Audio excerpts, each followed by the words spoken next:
રસ તરબોળ થઈ ગયા એવું આ વાતાવરણ. અને વાલા સ્વજનો,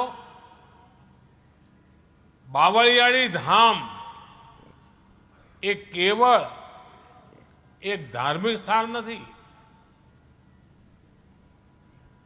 આ ભરવાડ સમાજ સહિત અનેકો માટે આસ્થા, સંસ્કૃતિ અને એકતાની પ્રતીક ભૂમિ પણ છે. નગા લાખા ઠાકર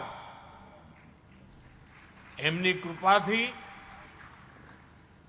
આ પવિત્ર સ્થાનને